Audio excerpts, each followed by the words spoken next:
একজন মানুষ যার জীবন শুরু হয়েছিল ব্যর্থতা দিয়ে, যে স্কুলে বারবার ফেল করেছে, বিশ্ববিদ্যালয়ে ঢোকার জন্য 10 বার চেষ্টা করে প্রত্যাখ্যাত হয়েছে, চাকরির জন্য আবেদন করেছে 30টা জায়গায়, সবখানে না। এমনকি কেএফসিতেও 24 জনের মধ্যে 23 জন চাকরি পেলেও একমাত্র বাদ পড়েছিল যে মানুষটা, তার নাম জ্যাক মা। হ্যাঁ, আজ যার নাম গোটা দুনিয়া চেনে, তিনি একদিন কেউ ছিলেন না। পুলিশেও চাকরি চেয়েছিলেন, ওরাও ফিরিয়ে দিয়েছিল। তাকে বলা হয়েছিল, তুমি পারবে না, তুমি এই কাজের যোগ্য নাও, তুমি কিছু করতে পারবে না। কিন্তু তিনি বিশ্বাস করেছিলেন নিজের ওপর। একদিন তিনি আমেরিকায় গিয়ে প্রথমবার ইন্টারনেট ব্যবহার করেন, বিআর লিখে সার্চ করেন। সবার নাম আসে, কিন্তু চীনের কিছুই আসে না। তিনি ভাবলেন, আমার দেশ কেন অনলাইনে নেই? সেই থেকেই শুরু এক নতুন স্বপ্নের। 1999 সালে বন্ধুদের নিয়ে তৈরি করলেন আলিবাবা। একটা ছোট ঘরে বসে সামান্য কিছু টাকা নিয়ে শুরু হয়েছিল এই বিশাল সাম্রাজ্য। একটার পর একটা ব্যর্থতা, একটার পর একটা, তাকে কখনো থামাতে পারেনি। আজ জ্যাক মা একজন বিলিয়নিয়ার। আলিবাবা এখন বিশ্বের সবচেয়ে বড় ই-কমার্স কোম্পানিগুলোর একটি। তিনি শুধু একজন ব্যবসায়ী নন, তিনি একজন অনুপ্রেরণার প্রতীক। তার জীবন আমাদের শেখায়, তুমি হয়তো আজ ব্যর্থ, কিন্তু হাল না ছাড়লে একদিন তুমি বদলে দিতে পারো পুরো দুনিয়া।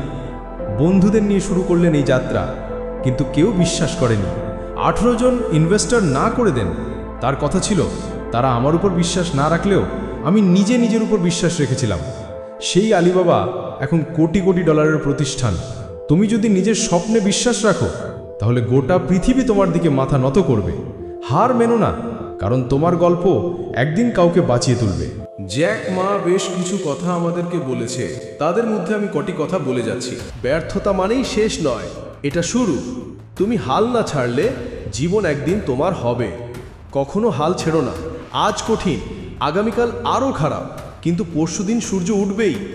যদি তুমি হাল না ছাড়ো, তাহলে এখনও তোমার কাছে সুযোগ আছে। হাল ছেড়ে দেওয়াই সবচেয়ে বড় ব্যর্থতা।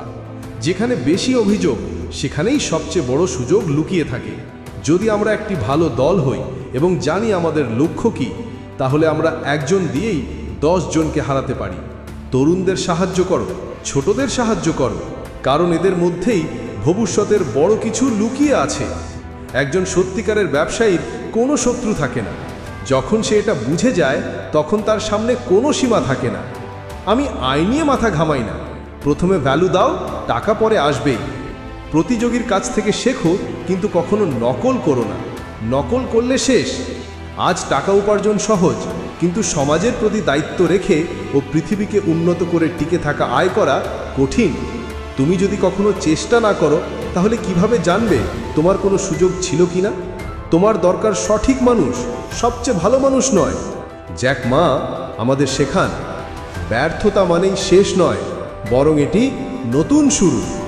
প্রত্যাখ্যান, ব্যর্থতা, অবজ্ঞা সব কিছু সত্ত্বেও যদি তোমার ভেতরে থাকে বিশ্বাস, ধৈর্য আর চেষ্টা, তাহলে একদিন পুরো পৃথিবী তোমার হবে।